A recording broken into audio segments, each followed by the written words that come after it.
오늘 함께 나눌 하나님의 말씀은 출애굽기 17장 1절입니다. 1절부터입니다. 출애굽기 17장 1절입니다. 제가 봉독하겠습니다. 이스라엘 자손의 온 회중이 여호와의 명령대로 신광야에서 떠나 그 노정대로 행하여 르비딤에 장막을 쳤으나 백성이 마실 물이 없는지라. 백성이 모세와 다투어 이르되 우리에게 물을 주어 마시게 하라. 모세가 그들에게 이르되 너희가 어찌하여 나와 다투느냐? 너희가 어찌하여 여호와를 시험하느냐? 거기서 백성이 목이 말라 물을 찾으매 그들이 모세에게 대하여 원망하여 이르되 당신이 어찌하여 우리를 애굽에서 인도하여 내어서 우리와 우리 자녀와 우리 가축이 목말라 죽게 하느냐? 4절까지 봉독했습니다. 성도님들, 이번 주간은 전통적으로 그리스도의 고난 주간으로 기념하고 있습니다. 지구상의 많은 성도님들이 그리스도의 죽으심과 부활하심을 마음에 품고 기도하며 지내고 있을 것입니다. 그리고 나서 부활 주일을 감사와 은혜 가운데 맞이하게 되죠. 이번 주일이 부활 주일입니다. 구약의 언약대로 이 땅에 오셔서 십자가에 못 박혀 죽으시기까지 섬기심으로 우리를 하나님의 나라의 백성 삼으신 그 크신 은혜를 기억합니다. 오늘 이 시간 성령께서 우리와 함께 하셔서 말씀을 통해 그리스도를 더 깊이 만나고 누리는 시간 되게 하시길 소망합니다. 지난 시간에 우리는 출애굽기 15장 22절에서 16절 말씀을 통해 확인한 대로 여호와께서는 마라에서 쓴물을 단물로 바꿔주셨습니다. 그리고 목마름과 배고픔 가운데 지친 이스라엘 자손을 엘림으로 인도하셔서 풍성한 물과 양식으로 채워주시기도 했습니다. 그리고 신광야에 이르러서 하늘에서 만나와 메추라기로 이스라엘 자손을 광야에서 보호해 주셨던 것을 또한 기억합니다. 오늘 함께 나누게 된 출애굽기 17장에서 18장 말씀은 시내산에서 그리 멀지 않은 르비딤이라는 곳에서 있었던 일들입니다. 하나님께서 언약자손을 광야에서 어떻게 보호하시고 인도해 주셨는지를 확인할 수 있게 됩니다. 앞서 마라에서 그리고 신광야에서처럼 르비딤에서도 여호와는 이스라엘 자손들에게 어려움과 위기의 순간을 주십니다. 도대체 하나님은 당신의 택한 백성들에게 왜 자꾸만 시련의 과정을 주시는 것일까요? 시련의 과정과 그 결과가 하나님의 백성에게 주는 유익은 무엇일까요? 여호와께서 하나님 나라에 관한 언약을 세우시고 그 나라의 백성을 번창케 그리고 거룩하게 하시는데 시련은 꼭 필요한 것일까요? 오늘 말씀을 통해서 이러한 문제들이 풀어지길 바랍니다.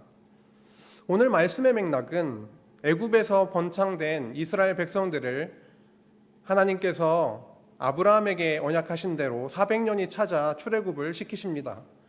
그리고 홍해에서 기적으로 홍해를 갈라 건너게 하시고 애국 군대들을 완전히 무찔러 주시는 승리를 맛보게 됩니다. 그리고 광야로 들어가게 되죠. 그런데 그 과정에서 이스라엘 자손들은 어려운 일들을 만나게 됩니다. 그러나 여호와 하나님께서 그들과 함께 하시고 보호해 주심으로 광야의 길을 전진해 나가게 하십니다. 오늘 르비딤에서도 그랬습니다. 17장 한번 보시겠습니다. 17장 말씀은 아말렉과의 전쟁에서 승리하게 하시는 말씀인데요. 우선 이스라엘 자손들이 르비딤에 도착을 해서 목마르다고 원망하는 내용이 1절에서 3절까지 나오고 있습니다. 방금 전에 저희가 봉독한 말씀이죠. 이스라엘 자손은 물이 없어서 목이 마른 것이 이번이 처음이었습니까? 그렇지 않았죠. 이미 어디에서 목마름을 경험했습니까? 어디에서 마라라고 하는 곳에서도 경험을 했고요. 그렇죠? 이미 하나님께서 목마른 것을 채워주시는, 전혀 마실 수 없는 물을 마실 수 있게 해주시는, 그리고 광야에서 철철 넘치는 풍성한 물을 엘림에서도 주셨던 것을 기억합니다. 또한 하늘로부터 매일매일의 양식을 비처럼 쏟아주셨다라고 하십니다. 만나를 아침에는 내려주시고 메추라기는 밤에 내려주시는 그 은혜를 매일 아침 매일 저녁 눈으로 보고 체험하면서 살아가고 있는 그들이었습니다. 그러함에도 불구하고요, 그들 앞에 목마름이라고 하는 현실적인 어려움이 생기자 곧바로 지체 없이 모세에게 그 원망을 쏟아붓기 시작했습니다. 어찌하여 우리를 광야로 이끌어내어서 목마라 죽게 하느냐라고 말이죠. 이에 모세는 여호와께 부르짖기 시작합니다. 4절에서 7절 말씀인데요, 여호와께 부르짖고 여호와는 반석에서 물이 나게 하셔서 그들로 마시게 해주시는 말씀 이어지고 있습니다. 4절 말씀입니다. 모세가 여호와께 부르짖어 이르되 내가 이 백성에게 어떻게 하리이까? 그들이 조금 있으면 내게 돌을 던지겠나이다. 여호와께서 모세에게 이르시되 백성 앞을 지나서 이스라엘 장로들을 데리고 나일강을 치던 내 지팡이를 손에 잡고 가라. 내가 호렙산에 있는 그 반석 위 거기서 내 앞에 서리니 너는 그 반석을 치라. 그것에서 물이 나오리니 백성이 마시리라. 모세가 이스라엘 장로들의 목전에서 그대로 행하니라. 그가 그곳 이름을 마사 또는 무리바라 불렀으니 이는 이스라엘 자손이 다투었으며 또는 그들이 여호와를 시험하여 이르기를 여호와께서 우리 중에 계신가 안 계신가 하였음이더라. 모세는 여호와와 이스라엘 자손들의 그 틈바구니에 끼어서 굉장히 난처했을 것 같습니다. 이스라엘 자손은 하나님의 그 전능하심의 능력을 여러 번 체험을 했죠, 이미. 그런데 현실적인 어려움이 딱 생기니까 모세를 죽이려고 위협했습니다. 저들이 나를 돌로 치려고 합니다 라고 얘기할 정도의 상황이 벌어졌던 것이죠. 이는 마치 요한복음 8장 59절과 10장 31절에서 저희들이 볼 수 있듯이 유대인들이 예수 그리스도를 죽이려고 돌을 던지려고 했던 것을 연상케 합니다. 여호와는 모세에게 지팡이를 들고 호렙산 반석을 쳐서 물이 철철철철철 터져나오게 해서 그 목마름에 지쳐있는 불평하는 원망하는 이스라엘 자손들에게 마시게 해주셨습니다. 광야에서는요, 물 없이는 단 며칠도 견뎌낼 수 없습니다. 여호와께서 만약에 반석에서 물이 흘러나오게 하시지 않으면 광야에서 살 수 없습니다. 여호와 하나님의 은혜로 그들은 광야에서 살 수가 있습니다. 이는 과학적으로 전혀 설명할 수 없는 것이지만 이 세상을 창조하신 여호와 하나님의 능력으로는 얼마든지 해내실 수 있는 것이었습니다. 이렇게 여호와 하나님의 함께하심 그리고 그들을 보호하심 속에 광야에서 하루하루를 살아갈 수 있었던 것입니다. 그런데 광야에서 물이 터져 나왔던 그 반석 있지 않습니까? 그 반석에 대해서 사도 바울은 고린도전서 10장 3, 4절에 다음과 같이 설명하고 있습니다. 다 같은 신령한 음식을 먹으며 다 같은 신령한 음료를 마셨으니 이는 그들을 따르는 신령한 반석으로부터 마셨음에 그 반석은 곧 그리스도시라 라고 말씀하고 있습니다. 예수님은 바로 구약 광야에 물이 터져 나왔던 그 그 반석이라고 하는 것인데요. 생명수의 근원 되시는 참 반석으로 예수 그리스도께서 이 땅에 오셨다라고 말씀하고 있는 것입니다. 우리 성도들의 영적인 목마름, 그 목마름은 육신의 목마름하고는 너무 달라서, 육신의 목마름은 가서 물을 벌컥벌컥, 이 물을 마시면은 해소가 되지만 우리 성도들의 영적인 목마름은 아무리 물을 1리터를 2리터를 들이켜도 해소가 되지 않습니다. 그 목마름은 오직 그리스도 안에서 해소가 됩니다. 요한복음 7장 37절에서 예수님은 이렇게 말씀하십니다. 누구든지 목마르거든 내게로 와서 마시라. 광야에서 이스라엘 자손은 반석에서 나오는 물을 없이는 살 수 없었듯이 우리 신약교회 성도들은 생명수 되시는 그리스도 없이는 하루도 살 수 없습니다. 무리바 사건을 통해서 생수를 공급받은 그들에게 이제 이번에는 아말렉이라고 하는 민족이 쳐들어와서 전쟁이 일어나게 됩니다. 목마름에 이어서 전쟁이 일어나게 된 것이죠.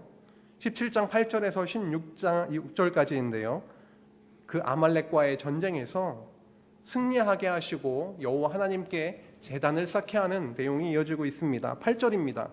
그때에 아말렉이 와서 이스라엘과 르비딤에서 싸우니라. 모세가 여호수아에게 이르되 우리를 위하여 사람들을 택하여 나가서 아말렉과 싸우라. 내일 내가 하나님의 지팡이를 손에 잡고 산 꼭대기에 서리라. 여호수아가 모세의 말대로 행하여 아말렉과 싸우고 모세와 아론과 훌은 산 꼭대기에 올라가서 모세가 손을 들면 이스라엘이 이기고 손을 내리면 아말렉이 이기더니 모세의 팔이 피곤함에 그들이 돌을 가져다가 모세 아래에 놓아 그가 그 위에 앉게 하고 아론과 훌이 한 사람은 이쪽에서 한 사람은 저쪽에서 모세의 손을 붙들어 올렸더니 그 손이 해가 지도록 내려오지 아니한지라. 여호수아가 칼날로 아말렉과 그 백성을 쳐서 무찌르니라. 여호와께서 모세에게 이르시되 이것을 책에 기록하여 기념하게 하고 여호수아의 귀에 외워 들리라. 내가 아말렉을 없이 하여 천하에서 기억도 못하게 하리라. 모세가 제단을 쌓고 그 이름을 여호와 니시라 하고 이르되 여호와께서 맹세하시기를 여호와가 아말렉과 더불어 대대로 싸우리라 하셨다 하였더라. 무리바 반석 사건 후에 갑자기 에서의 후예인 아말렉과 전쟁이 벌어진 것입니다. 여호와는 이 사건을 통해서 전쟁의 승리가 오직 여호와 하나님께 달려있음을 깨닫게 해주십니다. 모세가 손을 하늘을 향해서 들었다라고 표현을 하고 있는데 아무 생각 없이 손만 든 것은 아니었겠죠. 하나님을 향해서 손을 들고 무엇 했을까요? 기도했겠죠. 기도했다 이렇게 나오진 않지만 손을 들고 하나님께 손을 들고 할 일이 뭐가 있습니까? 눈 감고 쉬는 것도 아니고 하나님을 향해서 분명히 기도를 했을 텐데요. 이 손을 들면 승리하고 힘이 떨어져서 기력이 떨어져 내려지면 또 전쟁이 기세가 아주 다른 쪽으로 흘러가고 그런 상황들이었습니다.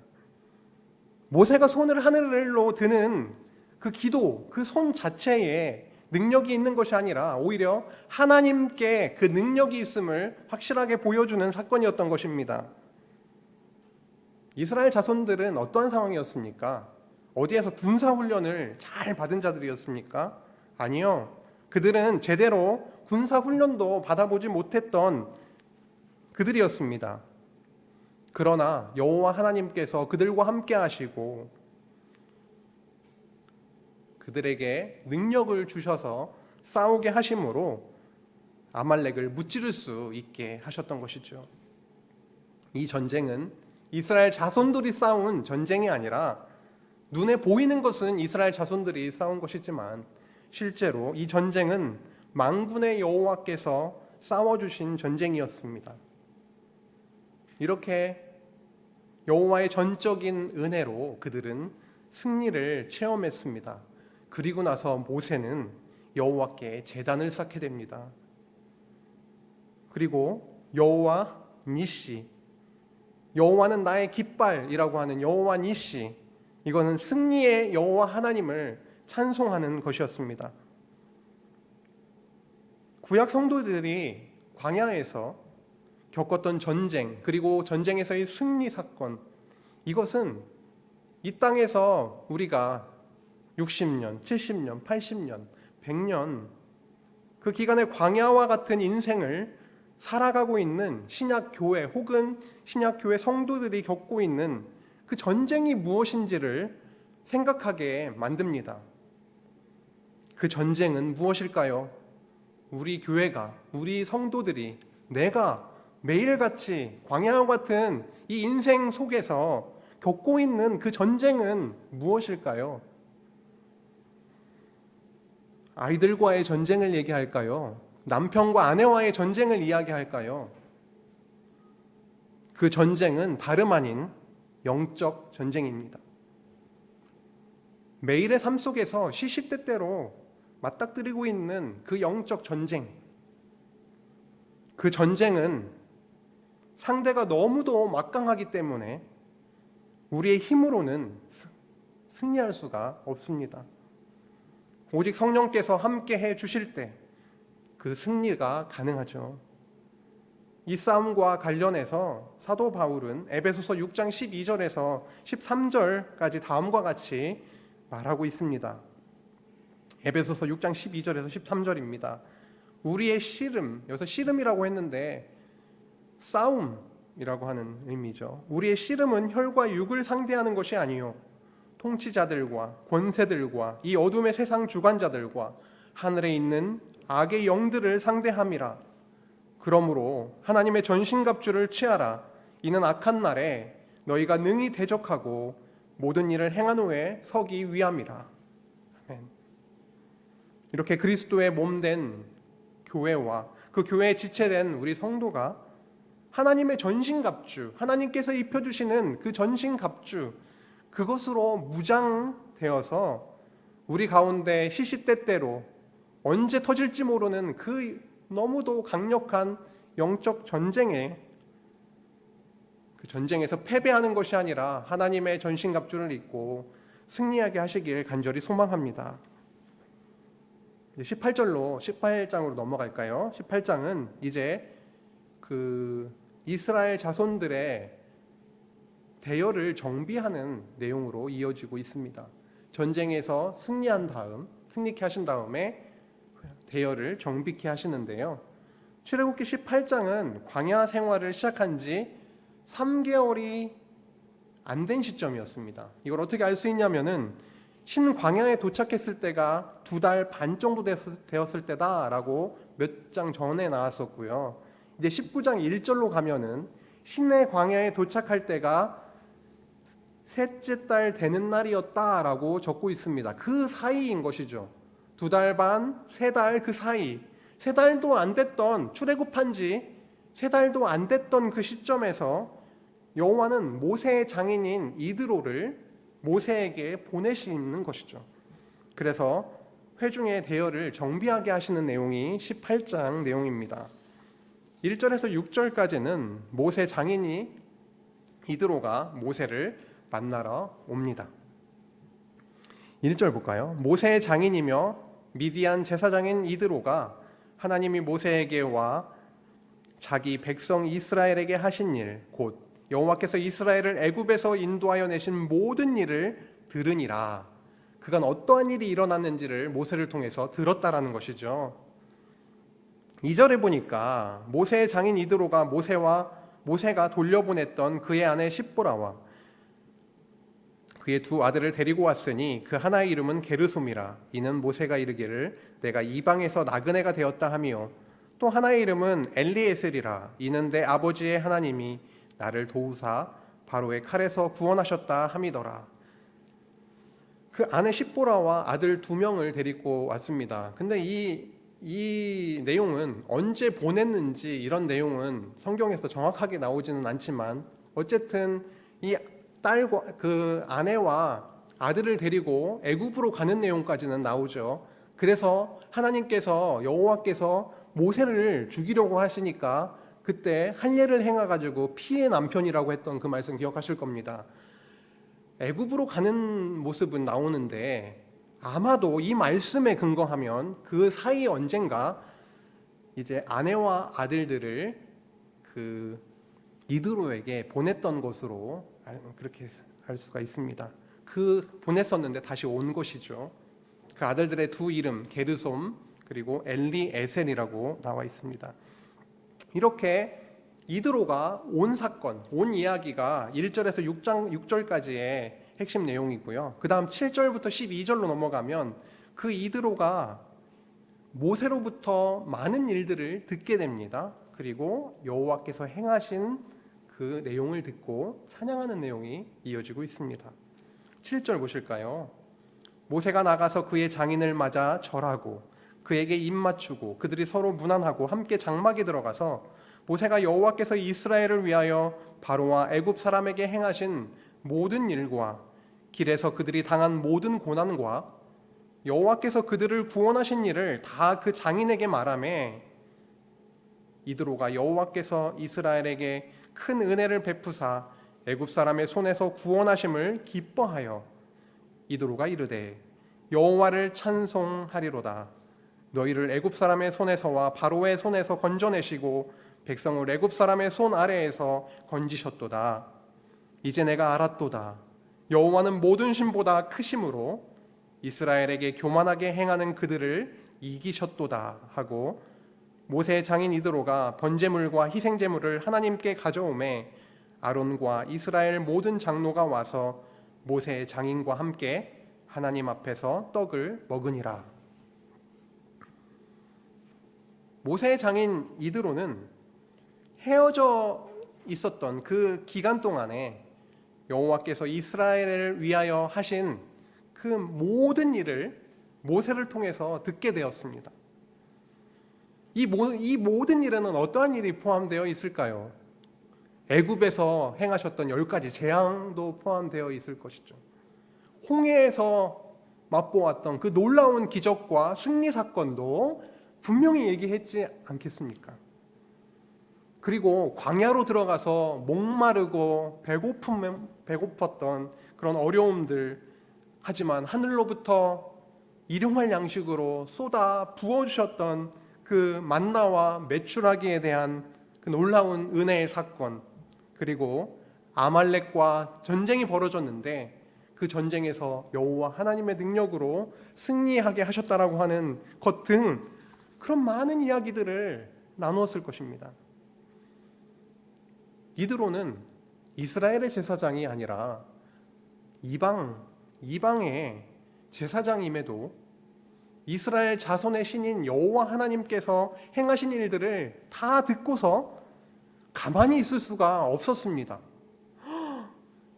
그런 일들을 행할 만한 그 놀라우신 그 여호와를 이제 듣고 알게 되어서 여호와를 찬송하리로다. 바루흐 아도나이라고 찬양을 했습니다. 바루흐 찬송합니다. 축복합니다. 이런 뜻을 갖고 있는데 하나님은 아도나이라고 하거든요. 바루흐 아도나이. 여호와를 찬송하리로다 라고 노래했습니다. 또한 이스라엘의 여호와는 모든 신보다 크시다 라고 찬양합니다. 가돌 아도나이 미콜 하 엘로힘. 가돌 굉장히 크다. 아도나이 크신 여호와여. 미콜 하 엘로힘 그 많은 신들보다 어느 신들보다 그렇게 크십니다. 여호와는 모든 신보다 크십니다 라고 고백했던 것이죠. 이렇듯 고난 많은 광야 생활은 하나님의 능력을 체험하며 하나님의 살아계심을 확증받는 시간입니다. 여호와의 역사 섭리의 그 목적이 아무 문제 없는 평안한 삶이었다면은 분명 광야 생활은 전혀 필요 없는 그런 시간이었겠죠. 과정이었겠죠. 그리고 하나님 나라의 백성이 번창하는 것 그 자체가 목적이었다면은 핍박과 고난이 그렇게 심한 400년 애굽 생활을 그렇게 섭리하실 이유가 없었을 것입니다. 그러나 여호와는 택하신 언약 자손의 인생의 과정, 그 과정마다 스스로는 넘을 수 없는 그 시련과 고난 상황을 두시고 있다라는 것이죠. 그리고 그 문제를 붙들고 하나님께 나와서 기도하게 하시는 것입니다. 부르짖게 하시는 것이죠. 하나님, 저는 무능한 자입니다. 제가 도저히 감당할 수가 없습니다. 당신의 능력으로 이 시간을, 이 시련의 시간을 견디게 하시고 하나님의 살아계심을 체험하는 그런 계기가 되게 하옵소서. 그런 기도를 하게 하시는 거죠. 광야 생활은 하나님을 바라보게 하고 기도하게 하는 그런 시간일 수밖에 없습니다. 여호와를 찬송한 이드로는 모세에게 백성의 그 통치와 관련해서 한 가지 조언을 해줍니다. 8장 13절에서 23절까지의 내용인데요. 이드로가 모세에게 백성 통치에 대해서 조언을 하는데 13절부터 한번 같이 읽겠습니다. 이튿날 모세가 백성을 재판하느라고 앉아 있고 백성은 아침부터 저녁까지 모세 곁에 서 있는지라. 모세의 장인이 모세가 백성에게 행하는 모든 일을 보고 이르되 내가 이 백성에게 행하는 이 일이 어찌 됨이냐? 어찌하여 내가 홀로 앉아 있고 백성은 아침부터 저녁까지 내 곁에 서 있느냐? 모세가 그의 장인에게 대답하되 백성이 하나님께 물으려고 내게로 옴이라. 그들이 일이 있으면 내게로 오나니 내가 그 양쪽을 재판하여 하나님의 율례와 법도를 알게 하나이다. 모세의 장인이 그에게 이르되 내가 하는 것이 옳지 못하도다. 너와 또 너와 함께한 이 백성이 필경 기력이 쇠하리니 이 일이 내게 너무 중함이라. 내가 혼자 할 수 없으리라. 이제 내 말을 들으라. 내가 내게 방침을 가르치리니 하나님이 너와 함께 계실지로다. 너는 하나님 앞에서 그 백성을 위하여 그 사건들을 하나님께 가져오며 그들에게 율례와 법도를 가르쳐서 마땅히 갈 길과 할 일을 그들에게 보이고 너는 또 온 백성 가운데에서 능력 있는 사람들 곧 하나님을 두려워하며 진실하며 불의한 이익을 미워하는 자를 살펴서 백성 위에 세워 천부장과 백부장과 50부장과 10부장을 삼아 그들이 때를 따라 백성을 재판하게 하라. 큰 일은 모두 내게 가져올 것이요 작은 일은 모두 그들이 스스로 재판할 것이니 그리하면 그들이 너와 함께 담당할 것인즉 일이 내게 쉬우리라. 내가 만일 이 일을 하고 하나님께서도 내게 허락하시면 내가 이 일을 감당하고 이 모든 백성도 자기 곳에서 평안히 가리라.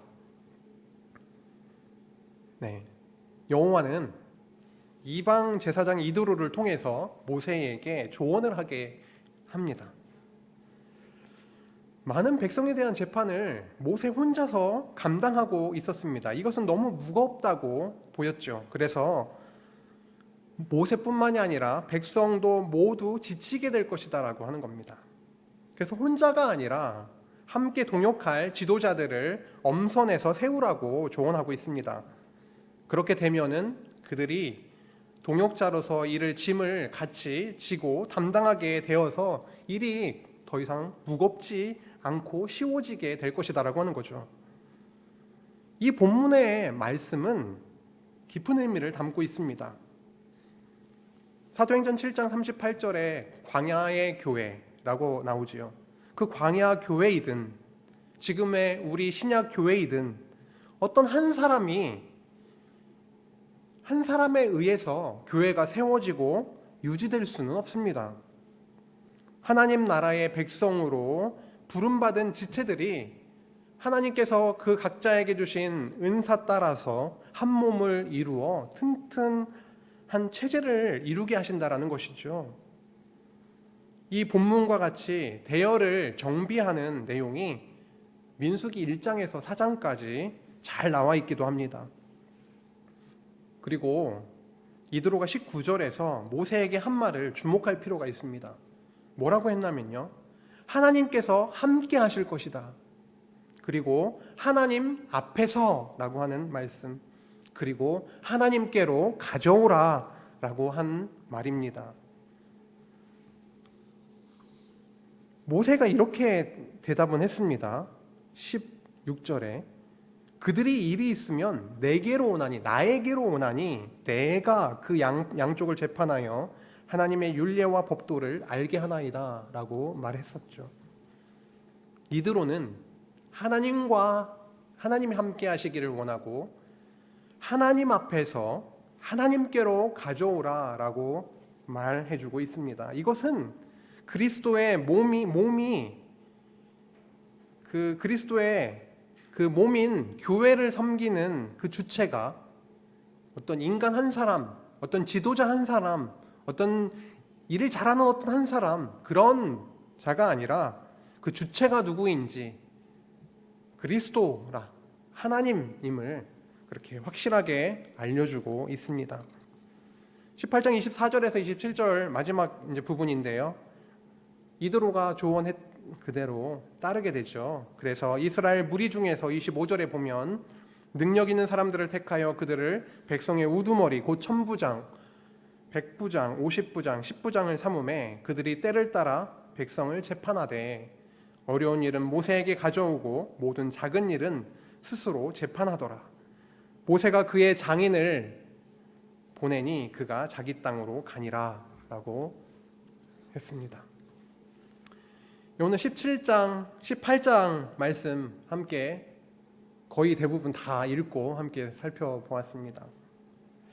17, 18장 말씀은요, 광야 르비딤에서 있었던 이야기인데요, 반석에서 물이 터져 나오게 하신 그런 사건도 우리가 살펴보았고, 아말렉과의 전쟁에서 승리하게 하신 그 하나님의 놀라운 능력을 또 보았으며, 모세의 장인이 모세에게로 와서 그 조언에 따라서 대열을 정비하는 내용을 저희가 함께 나눴습니다. 이런 말씀이 아주 옛날에 있었던 이스라엘의 역사 정도로 끝나지 않길 바랍니다.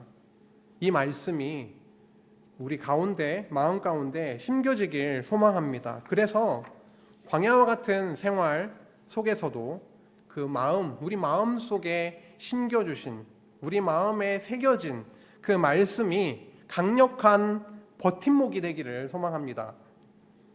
오늘 나눈 말씀을 다시 떠올리면서 함께 정리하는 시간을 갖도록 하겠습니다. 첫 번째, 여호와께서 언약하신 하나님 나라의 백성이 번창하게 하시는데, 그 번창하게 하시는 그런 과정을 목마르고 배고프고 전쟁의 위협이 항상 도사리고 있는 광야에서 이루어 나가고 계시다라는 점입니다. 우리는 삶에 아무런 문제가 없고 편안하고 건강한 것만이 좋다고 생각하기가 쉽습니다. 그러나 고난 없는 아주 평탄한 삶의 연속은 하나님을 잊기 쉽게 합니다. 나 잘난 맛에 살게 합니다. 기도가 사라집니다. 하나님의 보호하심, 함께하심도 느끼지 못하게 됩니다. 그러니 하나님께서는 그의 사랑하시는 자녀들을 광야에서 살게 하시는 것입니다. 그것이 하나님이 우리를 거룩한 백성으로 삼으시는, 그리고 거룩한 백성이 살아가게 하시는 그런 방법이고, 하나님과의 관계 속에서 살아가게 하는 유일한 길입니다. 그것이 광야의 길입니다. 두 번째로, 광야야말로 하나님만 바라보고 하나님만 의지하게 하시는 장소라는 점입니다. 목말라 봐야 물 마시는 게 당연한 것이 아니라 반석에서 물을 주시는 하나님을 바라보게 됩니다. 배 골아봐야 하늘에서 비와 같이 매일같이 내려주시는 그 양식을 사모하게 됩니다. 적군의 침입을 받아봐야 방패와 같이 항상 그들과 함께 하시면서 보호해 주시는 그 하나님을 잊지 않고 의지하게 됩니다. 불뱀, 전갈이 있는 그 위험한 광야 생활이지만 광야야말로 시시때때로 여호와 하나님의 보호하심 그리고 그 은혜를 느낄 수 있는 아주 특별한 곳입니다. 특별한 선물로 주신 곳입니다. 마지막으로 광야야말로 우리의 죄성이 있는 그대로 모두 다 그 밑바닥까지 다 노출되는 곳으로서 그 하나님의 용서와 은혜를 맛보을 수 있는 곳이라는 점입니다. 우리는 때때로 주신 것에 불만족합니다. 더 갖고 싶은 그 욕심에 사로잡혀서 다른 것은 눈에 보이지도 않을 때가 있습니다. 내가 의롭다고 생각하면서 나의 기준으로 지체를 판단하고 정죄하기도 합니다. 자기 자랑에 빠져서 허우적거리기도 하고 내 의에 빠져서 지내기도 합니다. 이것이 우리의 매일의 삶 속에서 광야와 같은 매일의 삶 속에서 드러나고 있습니다. 어떻게 해요? 우리의 마음과 우리의 생각과 조금은 더 적극적으로 남이 볼 수 있을 만큼의 그 행위로 그렇게 드러나게 됩니다. 그래서 우리는 그리스도의 십자가의 구속의 은혜 없이는 도저히 살아갈 수 없는 그런 죄인들인 것입니다. 그리스도의 십자가 구속 없이는 살아갈 수 없는 존재들이라는 것이죠. 그러나 그리스도 안에서는 완전한 용서가 있고요. 완전한 해방을 누리게 됩니다. 로마서 8장 1절에서 2절 말씀인데요. 그러므로 이제 그리스도 예수 안에 있는 자에게는 결코 정죄함이 없나니 이는 그리스도 예수 안에 있는 생명의 성령의 법이 죄와 사망의 법에서 너를 해방하였습니다. 예수 그리스도 안에 있을 때 우리는 어떠한 정죄도 받지 않습니다. 우리가 죄인인 것은 너무도 맞는데 그리스도 안에 있을 때 우리는 죄로부터 해방돼서 참 자유를 누릴 수 있게 되는 것입니다. 그리고 우리는 하나님의 영광을, 하나님의 은혜를 마음껏 찬양할 수밖에 없는 자들이 된 것이죠. 오늘 강론을 시작하면서 말씀드렸듯이 이번 주는 그리스도의 고난주간, 순환주간입니다. 남은 한 주의 그 시간을 통해서 고단하고 힘든 광야의 길을 한 걸음 한 걸음 지나가실 텐데 그 광야의 길을 걸어가시면서 하나님의 아들 그리스도를 통해서 우리에게 베푸신 그 크신 은혜를 묵상하시고 누리는 시간 되길 간절히 소망합니다. 함께 기도하시겠습니다. 살아계신 하나님 아버지 감사합니다. 광야와 같은 이 세상의 삶 속에서